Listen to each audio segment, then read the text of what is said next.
नाम धरा कंठी विठोबाचे, तयाच्या चिंतने निरसेल संकट, तराल दुर्गट भव सिंधू. जन्मोनिया कुडी वाचे स्मरी राम, धरी हाची नेमनीसी. तुका मने कोटी कुळीते पुनीत, भावे गात गीत विठोबाचे. तयाच्या चिंतने निरसेल संकट, तराल दुर्गट भव सिंधू. महायोग पीठे तटे भीमरसम, वरं पुंडलिकाय दातुं मुनेन्द्रियं. समागत्य तिष्ठं तमानन्दकन्दं, परब्रह्मलिङ्गं भजे पादुकं.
पांडुरंगा करू प्रथम नमन, दुसरे चरण संताच्या.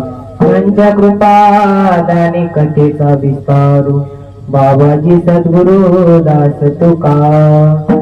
मनोजवं मारुत तुल्य वेगं, जितेंद्रियं बुद्धिमता वरिष्ठं. वातात्मजं वानरूढमुख्यं, श्रीरामदूतं शरणं प्रपते.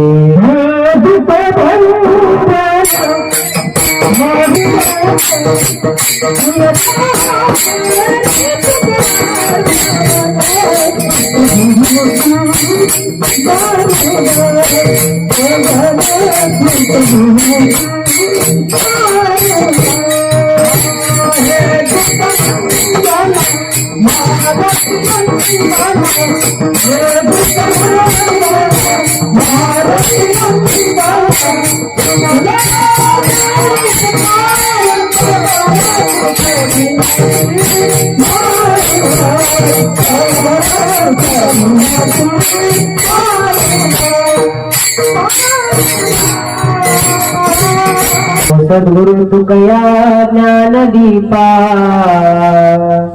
नमो सद्गुरु सच्चिदानंद रूपा.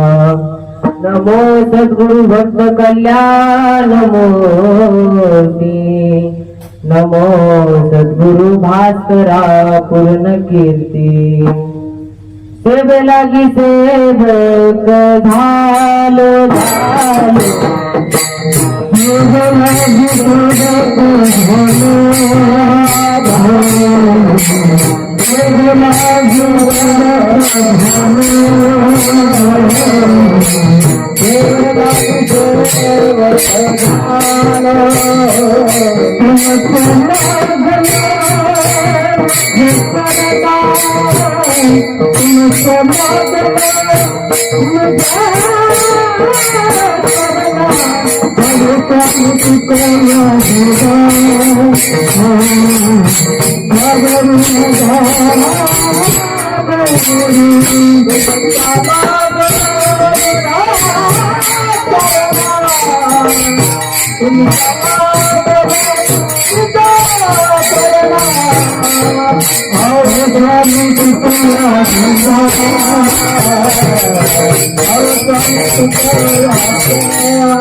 लागी सेवक झालो तुमच्या लागलो निज चरणा अहो स्वामी तू कया देवा तो वरी न करावा भेद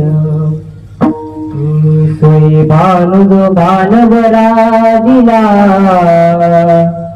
तयाची कुळी दीपक दिव्य झाला हरिभक्ती लागोनी तारी समता नमस्कार माझा श्री सद्गुरू एकनाथा शरण शरण एकनाथा पायी माता ठेविला नका पाहू गुण दोष झालो दास पायाचा नागेंद्र हाराय त्रिलोचनाय भस्मांग रागाय महेश्वराय नित्याय सुधाय दिगंबराय तस्मै कराय नमः शिवाय जयांचे किल्या स्मरण होय सकळ विद्येचे अधिकरण तेची बंधू श्री गुरुचरण श्री गुरूंचे ते नमस्कारून आता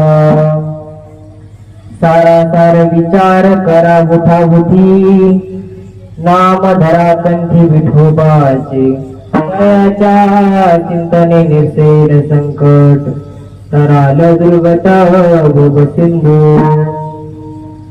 प्रस्तुत प्राप्त प्रसंगी सेवेकरिता घेतलेला अभंग महान भगवत भक्त संत सम्राट विश्ववंद्य महाराष्ट्र भूषण आराध्य दैवत छत्रपती शिवाजी महाराजांचे आद्य गुरु असणारे श्री संत जगद्गुरु तुकोबाराय यांचा 4 चरणाचा अत्यंत गोड नामपर प्रकरणातील असून या भागातून जगद्गुरु तुकोबाराय भगवान परमेश्वराच्या नामाची महती प्रतिपादन करतात. विठ्ठल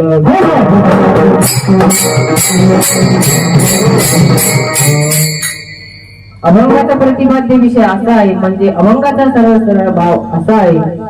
सर्वांना विनंती आहे की लक्ष देऊ नये का अभंगाचा भाव नाथ महाराजांच्या कृपेने व माझ्या गुरुवरांच्या आशीर्वादाने आपल्या पुढे ठेवण्याचा प्रयत्न करतो.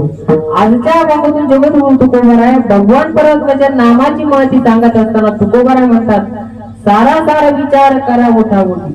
आपण मानवी देहाला आलेलो आहोत आणि आपण जर मानवी देहाला आलेलो असेल तर या जगामध्ये सार काय आहे आणि असार काय आहे, खरं काय आहे आणि खोटं काय आहे, सत्य काय आहे, असत्य काय आहे याची ओळख केली पाहिजे.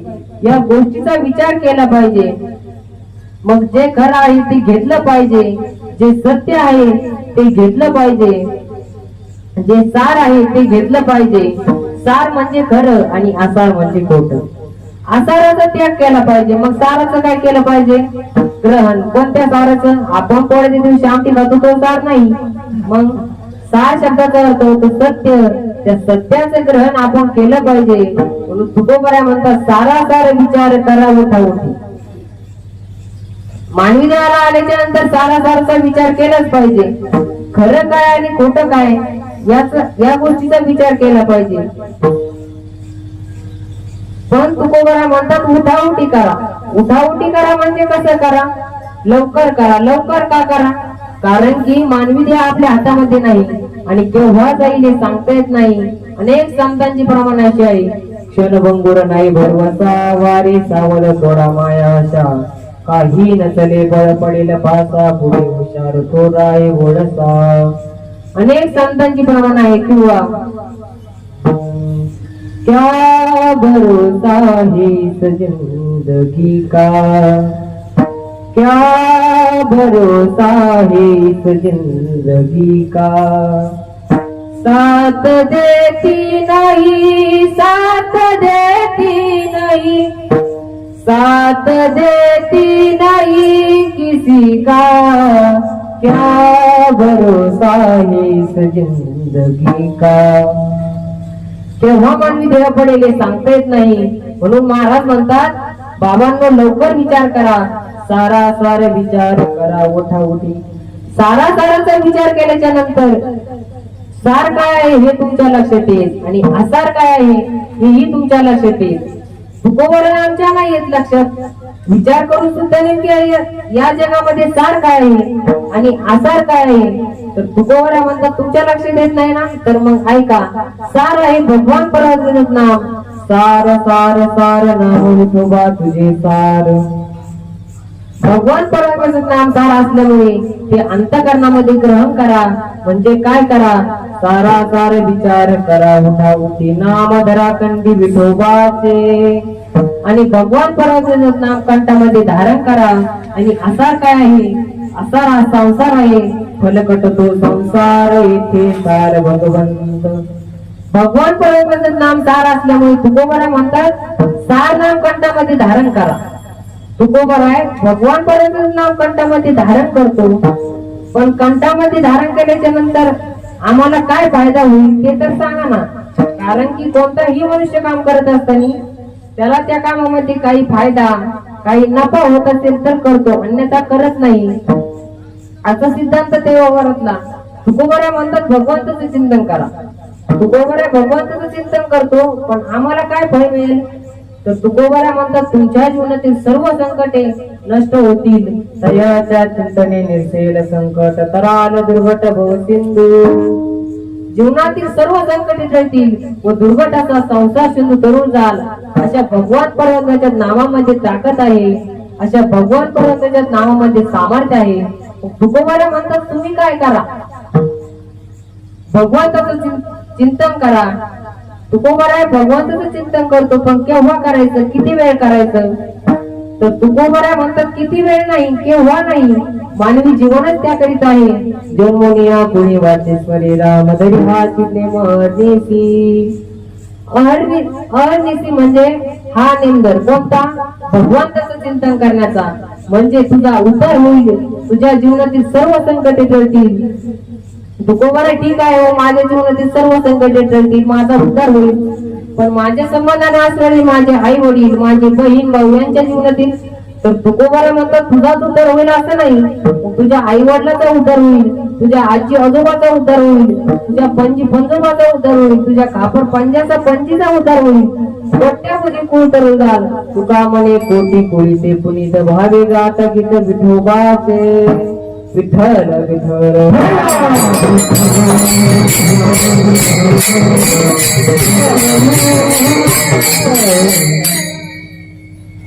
तुकोबरा भगवान परमात्म्याच्या नामाची महती प्रतिपादन करून देतात।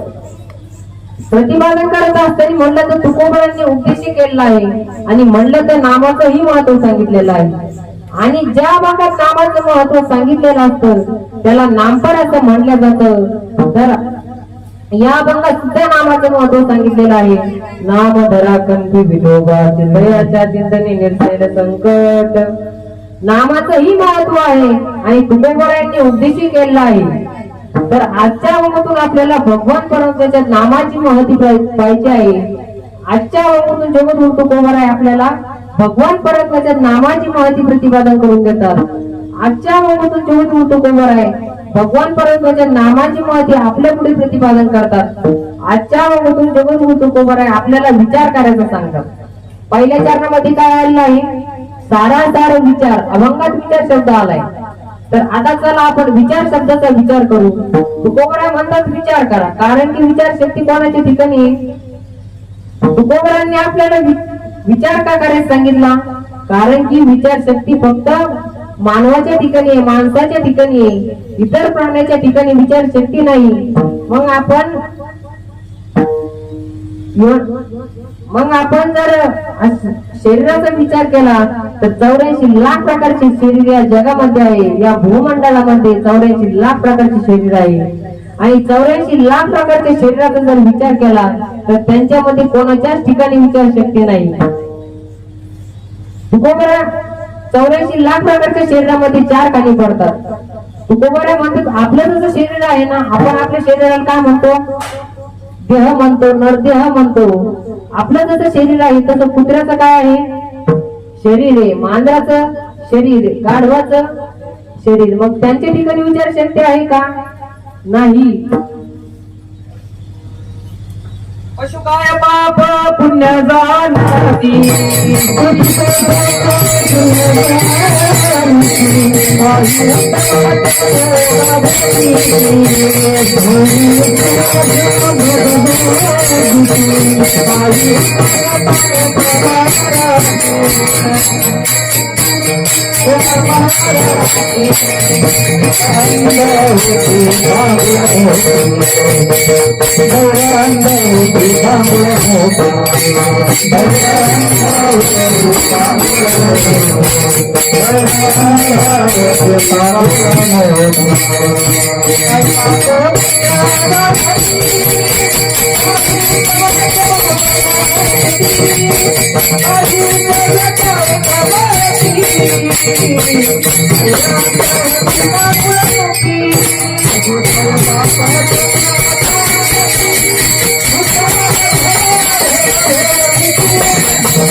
पशु काय पाप पुण्य जाणती, काही उत्तम मध्यम भोग भोगिती, काही उपजता एक मरती, पैरंद होती पांगुळमुखी.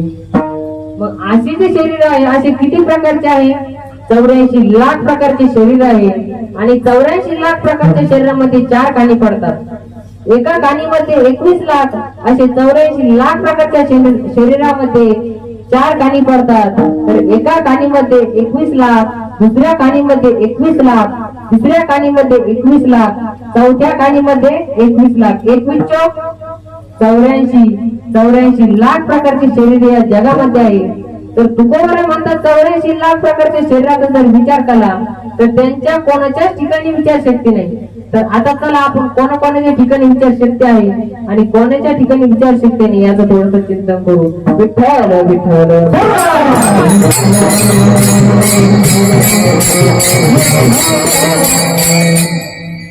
पहिल्या काणीमध्ये आहे अंडज. अंडज म्हणजे अंड्यातून जन्माला येणारे प्राणी. आता अंडज मध्ये 21 लाख प्रकारचे शरीर आहे. अंड्यातून जन्माला येणारे 21 लाख प्रकारचे शरीर आहे. आता अंड्यामध्ये कोणकोणते प्राणी जन्माला येतात?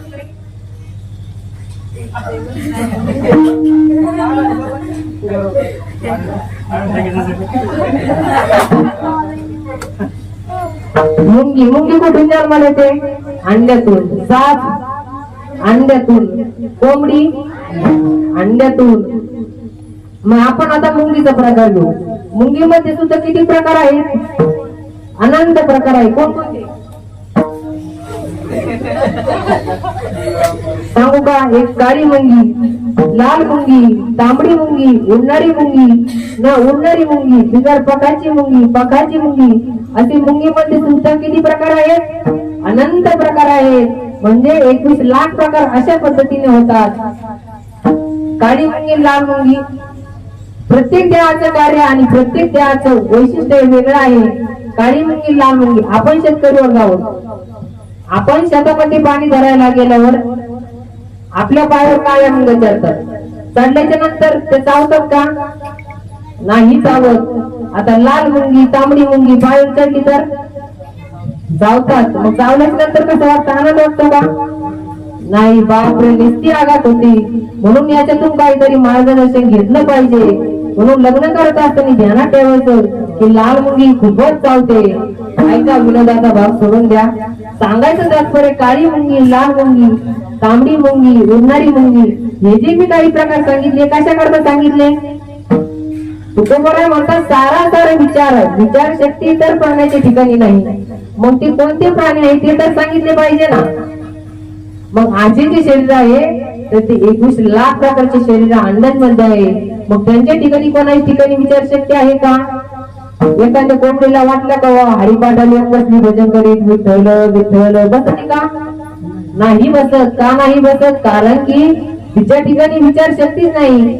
म्हणजे अंडज मध्ये कोणाच्याच ठिकाणी विचार शक्ती नाही. तर आता अंडज ज्वारज म्हणजे त्याला जन्माला येत असताना जारजचे वेष्टन असतं, त्याला जारज म्हटलं जातं. आता ते शेळी जन्माला येते किंवा ते कवडू जन्माला येतं, ती गावरान गाय किंवा म्हैस जर्सी गाय यांना कशाचं वेष्टन असतं? जारजचं वेष्टन असतं. जारजचं वेष्टन असतं.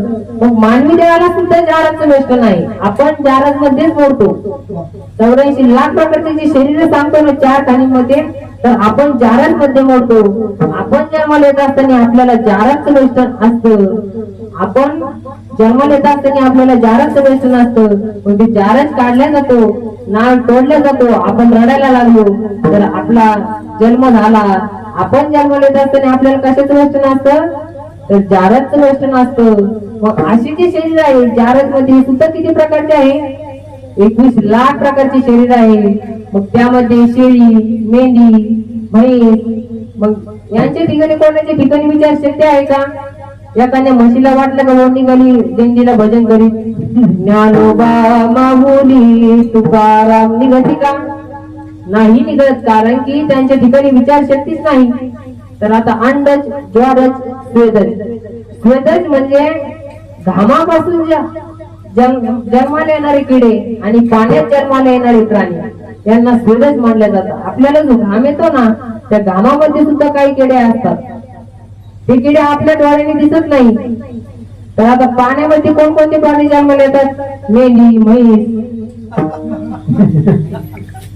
कोणकोणते? मासा, आणखी कासव पाण्यात. मग असे जे शरीर आहे तर हे सुद्धा किती प्रकारचे आहे? 21 लाख प्रकारचे शरीर आहे. मग यांच्या ठिकाणी कोणाच्या ठिकाणी विचार शक्य आहे का? नाही. मग तुकोबरा यांना सुद्धा उपदेश करत नाही का माशांनो हरिपाठ घ्या असं म्हणत नाही. मग कारण की त्यांच्या ठिकाणी विचार शक्तीच नाही. आता अंडज, ज्वारज, स्वेदज आणि उद्भिज. उद्भिज म्हणजे उगवणारे, म्हणजे लिंब, एडीबाबू, आंबा, चिक्कू असे सुद्धा किती 21 लाख प्रकारचे आहे. हे सुद्धा काय आहे? योन्या आहे. नामदेव महाराज एक प्रसिद्ध अभंग आहे. नामदेव महाराज म्हणतात ऐसे होती तर लोह लोष्ट पाषाण. अत्यंत पाप केलं तर या योनीला जावं लागतं. नुसतंच पाप केलं तर जीवनामध्ये या योनीला जावं लागतं. मग कोणीही भांड्या तोडीत. मग आपल्या हातपाय तोडल्याच्या नंतर आपल्याला आनंद वाटतो का? नाही. मग कोणीही भांड्या तोडीत ते दुःख त्याला भोगावं लागतं. त्याने केलेलं पाप त्याला फेडावं लागतं. सांगायचं तात्पर्य की कारण की विचारशक्ती फक्त कोणाच्या ठिकाणी आहे? मानवाच्या ठिकाणी आहे, माणसाच्या ठिकाणी आहे. तुकोबरा म्हणतात इतर प्राण्याच्या ठिकाणी विचार शक्तीच नाही. मग आपण जर प्रत्येक योन्यांचा मानवी देहाचा विचार केला तर नाथ महाराज म्हणतात आहार भय निद्रा मैथुन सर्व योनीशी सार समान मनुष्य देवीचे ज्ञान अधिकच ज्ञान सर्वस्व. नाथ महाराज म्हणतात आपण ज्यांच्या सानिध्यामध्ये राहतो ते नाथ महाराज म्हणतात मनुष्य देवीचे ज्ञान अधिकच ज्ञान सर्वस्व. मनुष्य देहामध्ये काय आहे? तर ज्ञान आहे. आहार सर्व योनीमध्ये लागतो. झाड असं त्याला पाणी लागतं. आहार भय निद्रा मैथुन. आहार भय निद्रा मैथुन हे सगळ्यांना समान आहे. मनुष्य देहाचे ज्ञान अधिकच ज्ञान सर्वस्व. आता आपण जर मानवी देहाचा विचार केला आणि इतर प्राण्याचा विचार केला तर जमीन आसमानचा फरक आहे. कारण की आपल्या ठिकाणी ज्ञान आहे आणि त्यांच्या ठिकाणी ज्ञान नाही. म्हणून आपण मानवी देहाला आलेलो आहोत आणि आपण जर विचार करत नसाल तर तुकोबराचं प्रमाण आहे विचार नाही नर खरत होतायचा. ज्या नराच्या ठिकाणी विचार नाही खरत होतायचा. खऱ्या शब्दाचा अर्थ माहित आहे का? खऱ्या शब्दाचा अर्थ होतो गाढव. ज्या मनुष्याच्या ठिकाणी विचार शक्तीच नाही तुकोबरा म्हणतात तो कोण आहे? गाढव आहे. तुकोबरा ते म्हणले तेच नाथ महाराज म्हणले मनुष्य एवढीपणा तो साधी ब्रह्मज्ञाना तो लांडा कर भवजान. तो बिगर शब्दाचा गाढव आहे. एकनाथ महाराजांनी ओमीमध्ये सुद्धा सांगितलेलं आहे. तुकोबराय सुद्धा म्हणतात की विचार करा. आता कशाचा विचार करायचा? काही गोष्टीचा विचार माणसाने करू नये. काही गोष्टीचा विचार माणसाने कधी कधी करावा. काही गोष्टीचा माणसाने विचार सतत करावा. अनावश्यक गोष्टीचा माणसाने विचार करू नये. एक उदाहरण सांगतो. एक मनुष्य गावाकडून शहराकडे चालला होता. गेल्याच्या नंतर तिथे तो एका डॉक्टरच्या हाताखाली काम करू लागला. नंतर काही दिवसानंतर तो मेडिकल वाला त्याचा मित्र झाला. मेडिकल वाला त्याचा मित्र झाल्यानंतर तो मेडिकल मध्येच गोळ्या देऊ लागला. तर ते एमडी डॉक्टरनी त्याचे हात गुण बघितलेले होते. तर ते एमडी डॉक्टरनी काय केलं, तो दवाखाना त्याच्या हातात चालवला गेला. तर तो दवाखाना सकाळी 8 ते 11 चांगला चालायचा आणि नंतर दुपारून 4च्या नंतर चालायचा. तर ते डॉक्टर 11 ते 4 निवांत करायचे. तर ते एका चिंचेच्या झाडाखाली जाऊन बसायचे. त्या गावात एक गुराखी राहत होता. त्या गुराख्याकडे 20 ते 25 म्हशी होत्या. त्या म्हशीमध्ये एक म्हैस अशी होती, तिला जर का पाहिलं तर असं वाटायचं की पाहतच राहावं. गोल शिंगाची म्हैस होती. त्या डॉक्टरच्या मनात तरुण विचार काय यायचा, आपण जर या म्हशीच्या शिंगात डोकं घातलं तर कधी कधी विचारायचा, जर का आपण डोकं घातलं फुटलं तर त्या डॉक्टरने आता 1 नाही 2 नाही 3 नाही 6 महिने विचार केला. तर एक दिवस म्हणे आज जे होईल ते होईल, आज म्हशीच्या शेंगात डोकं घालायचं म्हणजे घालायचं. गेल्याच्या नंतर तो गुराखी 11 वाजता आला. आल्याच्या नंतर ती डॉक्टर त्या म्हशीच्या समोरून गेली. तो गुराखी बोलू लागला, डॉक्टर साहेब बाजूला व्हा, बाजूला व्हा. डॉक्टर साहेब का ऐका ना. डॉक्टर साहेबांनी त्या म्हशीचे शिंग धरले आणि म्हशीच्या शिंगात डोकं घातलं. आता म्हशीच्या शिंगात डोकं घातल्यानंतर म्हशीच्या डोक्यावर पडलं वजन. म्हशीला वाटलं आपल्या डोक्यावरती कोणी तर बसलंय. त्या म्हशीला जोरात वरती झटका मारला. झटका मारल्याच्या नंतर डॉक्टर गेले पाठीवर गेल्याच्या नंतर म्हशीच्या पाठीवर वजन झालं. म्हशीला वाटलं आपल्या पाठीवर कोण तर बसलंय. मग म्हैस लागली उधळायला. मग सर्व गावकऱ्यांनी बघितलं हे तर आपले डॉक्टर आहेत. मग ते डॉक्टर पायाखाली तोड राहिले म्हशीच्या. त्यांची ते डॉक्टर साहेबांची मान मुरगळली. तर गावातल्या तरुण मुलांनी काय केलं, 20 ते 25 मुलांनी काठ्या घेऊन आले. मग ते म्हशीला बघितलं. म्हशीला वाटलं आता काय खरं नाही गाड्या. मग त्या गावकरी तरुण मुलांनी त्या म्हशीला चक्कर दिला. चक्कर दिल्याच्या नंतर ती म्हैस थांबली. थांबल्याच्या नंतर डॉक्टर साहेबांना त्या म्हशीच्या शिंगातून काढलं. तर डॉक्टर साहेबांची सारी कातडी निघली. जखमा झाल्या, डोकं फुटलं होतं. तेवढ्यात गरी झाली. कस काय झालं काय झालं. तर तेवढेच एक म्हातारा आला आणि तो म्हणे बाजूला बाजूला. त्याला गुडघ्याच्या गोळ्या दिल्या होत्या. त्यांचा गुडघा बरा होता. तो आला आणि म्हणे डॉक्टर साहेब म्हशीच्या शिंगात डोकं घालायचं तर तुम्ही थोडा फार तर विचार करायचा ना. तर डॉक्टर म्हणे थोडा फार नाही 6 महिने विचार करीत होतो. तर तो म्हातारा म्हणे तुम्ही जर या आपलं म्हशीच्या शिंगात डोकं घातलं डोकं फुटलं तर याचा जर थोडाफार विचार केला असता तर तुम्हाला हे दुःख भोगावं नसतं लागलं. म्हणून अनावश्यक गोष्टीचा विचार करू नये. आणि अनावश्यक गोष्टीचा विचार केला तर पदरात दुःख पडतं. आचार्य सांगतात को देश हा को काला को मित्र हा को वेगमा क्वचित कोमेशी चित्तम मुहुर्म. को देश म्हणजे आपण कोणत्या देशात राहतो, भारत देशात राहतो. मग आपण भारत देशाची कसं राहिलं पाहिजे, प्रामाणिकपणे राहिलं पाहिजे. आपण प्रार्थना म्हणत असतो भारत माझा देश आहे, सारे भारतीय माझे बांधव आहे. आपण प्रार्थना म्हणत असताना आपला हात पुढच्याच्या खांद्यावर असतो का नाही, पुढच्याच्या खांद्यावर असतो. मग आपण सारे भारतीय माझे बांधव आहे. बांधव शब्दाचा अर्थ माहित आहे का, बांधव शब्दाचा अर्थ होतो बंधू. मग आपण त्या हाताने पुढच्याला काय करीत असतो, चिमटे घेत असतो. तसं नाही करायचं. साऱ्यांना आपण बंधूप्रमाणेच मानलं पाहिजे. म्हणून आपण भारत मातेशी कसं राहिलं पाहिजे, प्रामाणिकपणे राहिलं पाहिजे. या गोष्टीचा विचार माणसाने केला पाहिजे. म्हणून दुसरी गोष्ट अशी को देशा म्हणजे आपण कोणत्या जागी राहतो. देश म्हणजे ही जागा. आपण समजा गावात राहतो तर आपण त्या गावकऱ्याशी कसं राहिलं पाहिजे, जे गावी केला वास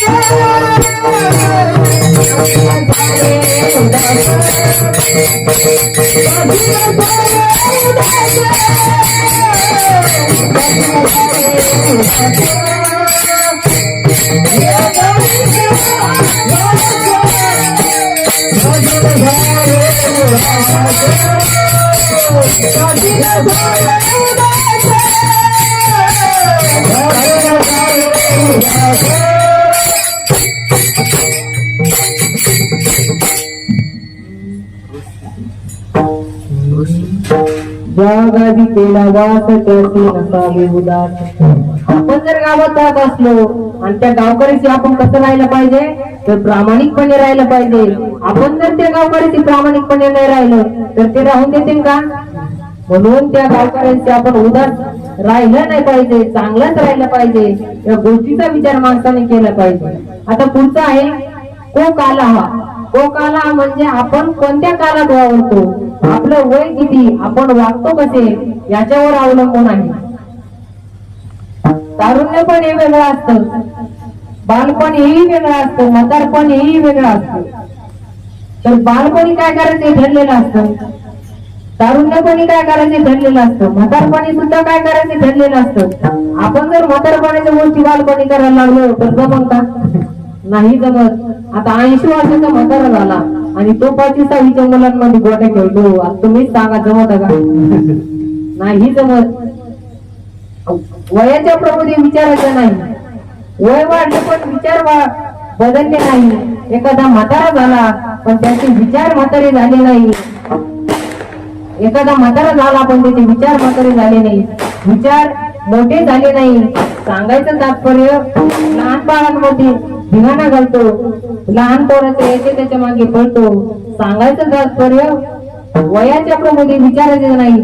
आपलं जसं वय वाढलं तसं विचार सुद्धा काय झाले पाहिजे, बदलले पाहिजे. आता पुढचा आहे को वेगमा. को वेगमा म्हणजे विनियोग. आपलं उत्पन्न किती, आपला खर्च किती याचा माणसाच्या जीवनामध्ये ताळा पाहिजे. तुकोबारा म्हणतात त्याच्या जीवनामध्ये ताळा नाही, तुका म्हणे ताळा नाही त्याची अवकाळा. आपल्याकडे समजा 100 रुपये आहे आणि 100 रुपयामधले आपण 70 रुपये खर्च केले, 70 रुपये खर्च केले तर 20 ते 30 रुपये अडचणी ठेवले पाहिजे. तर आता पुढचा आहे को मित्र. हा को मित्र म्हणजे आपला मित्र कोण, आपली जशी संगत घडते तसं जीवन घडत असतं. एक पाण्याचा थेंब गरम तव्याच्या संगतीत गेला तर तो काही क्षणात नष्ट होतो आणि तोच पाण्याचा थेंब जर प्रति नक्षत्राच्या शिंपात गेला तर तो मोती होतो. म्हणून याच्यावरून तुमच्या लक्षात आला असेल की संगत ही किती महत्वाची असते. एक पाण्याचा थेंब जर गरम तव्याच्या संगतीत गेला तर तो काही क्षणात नष्ट होतो आणि तोच पाण्याचा थेंब जर शिंपल्याच्या संगतीत गेला तर तो मोती होतो. तुकोबारा एक सुंदर उदाहरण सांगतात. आता हिरा जो असतो ना तो एका ऐरणीवर ठेवा, ऐरणीवर ठेवून वरून जोराने घनाने घाव आला. घाव घातल्याच्या नंतर तर तो हिरा फुटत नाही, तो हिरा त्या ऐरणी शिरतो.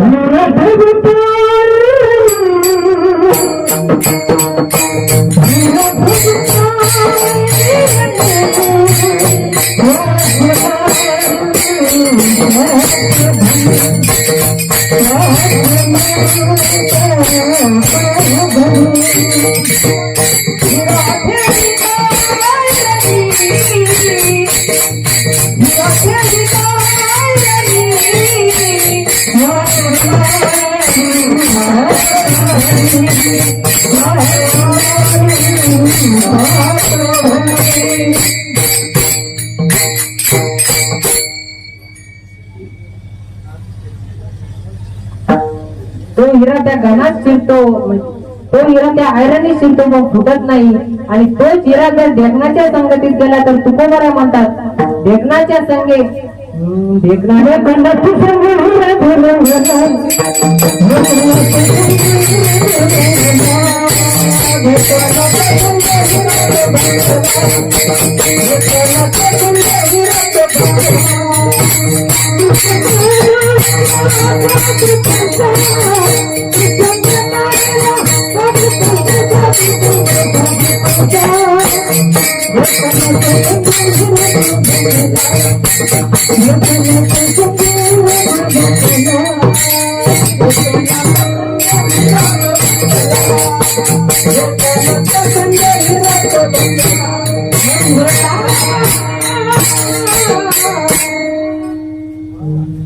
देखनाच्या संगे हिराजोबा कुसंगे नाराला साधू कैसा.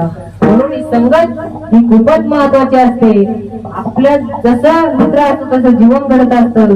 म्हणून जास्त मित्र बनवण्यापेक्षा एकच मित्र असं बनवा. दुकडवायला घुमऱ्यासारखा दुकडवायला उमऱ्यासारखा मित्र बनव्यामध्ये गारव्यासारखा मित्र बनव्यामध्ये गारव्यासारखा वाट चुकणार नाही जीवनभर तुझी वाट चुकणार नाही जीवनभर तुझी एक तू मित्र कर आरशा सारखा मित्र बनव्यामध्ये गारव्या सारखा मित्र बनव्यामध्ये गारव्या सारखा आत्महत्याच करणार नाही कोणी आत्महत्याच करणार नाही कुणी मित्र असला तर जव मनासारखा मित्र बनव्यामध्ये गारव्यासारखा मित्र बनव्यामध्ये गारव्यासारखा. म्हणून जास्त मित्र बनवण्यापेक्षा एकच मित्र चांगला बनवा. तर आता पुढचं आहे क्वचितम. क्वचितम म्हणजे मी कोण आहे याचा माणसाने विचार केला पाहिजे. आहे मी कोण करावा विचार. म्हणून शिवपाणी शरणात आहे मी कोण करावा विचार. पुढचा आहे कोण शक्ती. कोण शक्ती ही म्हणजे माझ्यामध्ये ताकद किती आहे माझ्यामध्ये शक्ती किती आहे. आपल्यामध्ये जर तांब्या उचलण्याची शक्ती असली तर आपण तांब्याच उचलावा भांडा उचलण्याचा प्रयत्न करू नये. आपण आपल्या शक्तीचा विचार करूनच वागलं पाहिजे. ज्ञानेश्वर महाराज हरिपाठामध्ये सुंदर उदाहरण देतात. बडे बिन शक्ती बोलू नये. म्हणून याचा माणसाने विचार केला पाहिजे. तर काही गोष्टीचा सतत विचार करावा. कोणत्या गोष्टीचा विचार सतत करावा. क्षणोक्षणी हाची करावा विचार तारावया पार भवसिंधू. माझा उद्धार कशाने होईल याचा विचार माणसाने केला पाहिजे. आचार्य सांगतात कोहम कथमितम जातम कोवै करता सिद्धते उपादन किंमतीय विचारच स्वयंदुष. मी कोण आहे मी कुठे जाणार आहे तिथे गेल्याच्या नंतर माझं कर्तव्य काय आहे त्या गावाचा कणी कोण आहे याचा माणसाने विचार सतत करावा. जसं पावसाचं पाणी समुद्रात जातं किंवा गंगेला लागून समुद्रात जातं. आपण भगवान परमेश्वर आलोय तर आपल्याला भगवान परमेश्वराकडेच जायचं आहे. म्हणून तर विचार करायचा कोणता तर तेच अभंगाच्या प्रथम चरणात. सारा सारा विचार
सारे विचार करा उठा उठी नाम धरा कंठी विठोबाची.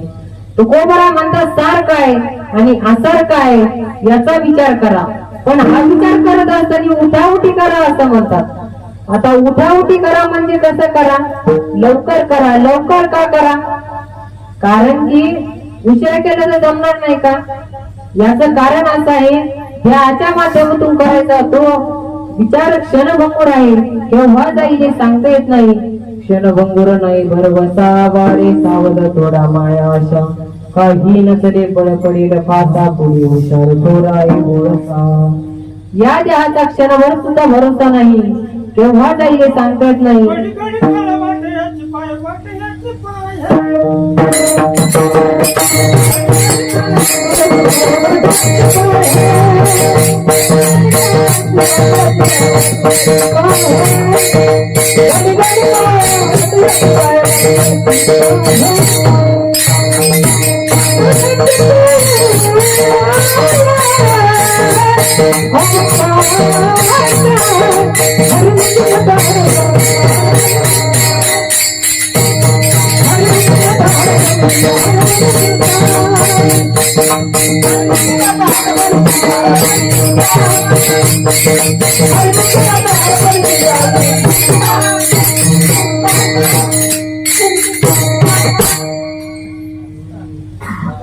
घडी काळ वाटेची पाय अजूनही किती आहे अवकाश.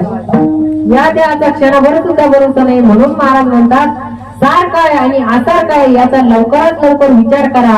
आणि सार असणारा भगवान परमानंद नाम कंठामध्ये धारण करा. आणि आसार असणारा संसार करा. या जगामध्ये एक गोष्ट अशी आहे की म्हणजे सार म्हणजे भगवान परमानंद नाम. भगवान परमानंद नाम म्हणून अशा प्रकारे भगवान परमानंद नाम सार आहे. ते कंठामध्ये धारण करा. तुकोबरा ते कंठामध्ये धारण करतो. पण ते कंठामध्ये धारण केल्याच्या नंतर काय होईल तर तेच अभंगाचे दुःखाचार.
तयाच्या चिंतनी निर्सेल संकट धराम गुरुवत भवसिंधू.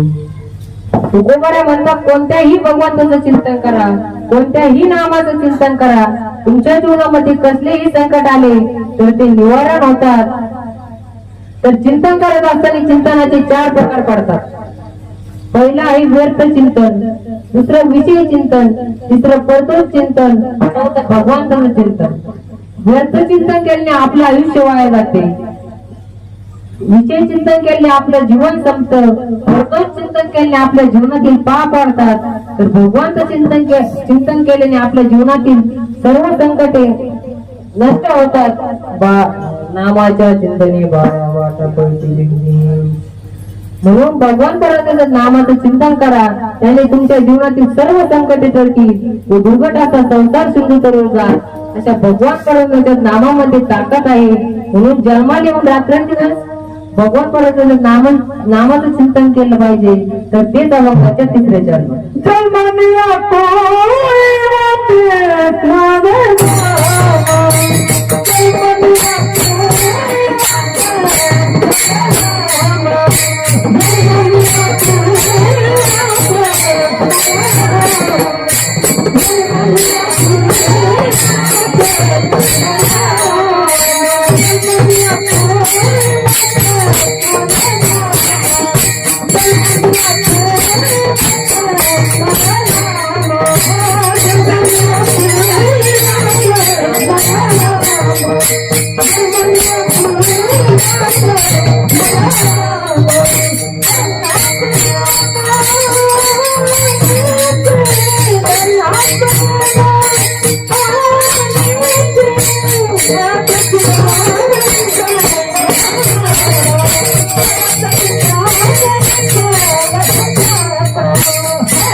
जन्मोनिया पुढे वाचस्मध्ये राम हरी हाची मेव हरीची. म्हणून अशा प्रकारे भगवान परमेश्वराच्या नामामध्ये ताकद आहे. अशा प्रकारे भगवान परमेश्वराच्या नामामध्ये सामर्थ्य आहे. म्हणून भगवान परमेश्वराच्या नामाचं नामस्मरण करा. आपण कोणत्याही जातीमध्ये जन्माला आलो, कोणत्याही कुळामध्ये जन्माला आलो, तरी भगवान परमेश्वराच्या नामाचं नामस्मरण करा. आपण जर हनुमंतरायाचं उदाहरण बघितलं ना, तर ते वानराच्या कुळामध्ये जन्माला आले होते, तर ते सुद्धा भगवान परमेश्वराच्या नामाचं चिंतन करत होते. म्हणून भगवंताचं चिंतन करा, त्याने तुमच्या जीवनातील कोट्यावधी कुळ करून जाल, तर तेच अभंगाच्या शेवटचे जन्म.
कामने कोटी कुळीते पुनीत भावे गाता गीत विठोबाचे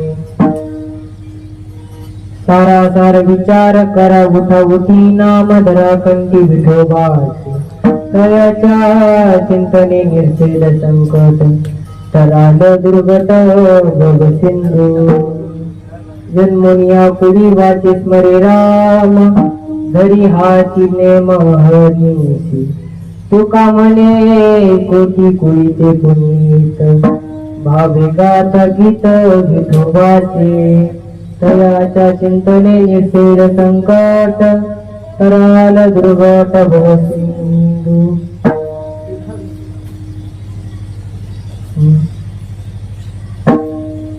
कार्यक्रमाच्या संबंधाने अल्पासा परिहार देणं हे माझ्या लक्षात राहिलं नाही, म्हणून कार्यक्रमाच्या संबंधाने अल्पासा परिहार द्यायचा तो म्हणजे असा. आपल्या माऊलीवाडकरी शिक्षण संस्थेमध्ये चालू असलेला हा गणेश उत्सव महाराष्ट्रात नव्हे महाराष्ट्राच्या बाहेर चालू असलेला हा गणेश उत्सव तर आपल्या माऊलीवाडकरी शिक्षण संस्थेमध्ये सुद्धा गणेश उत्सव दरवर्षीप्रमाणे साजरा केला.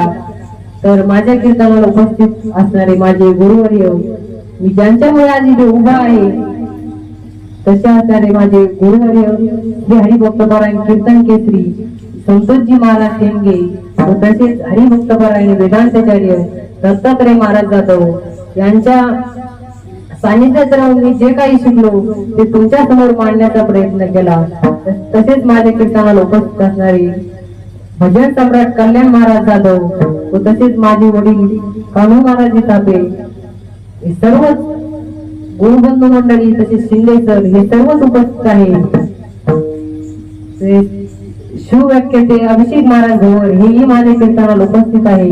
शिवप्रसाद महाराज जाधव हेही माझ्या कीर्तनाला उपस्थित आहे. तर सर्व मित्र परिवार गुरुबंधू मंडळी तर सेवेला इथेच पूर्ण विराम. विठोबा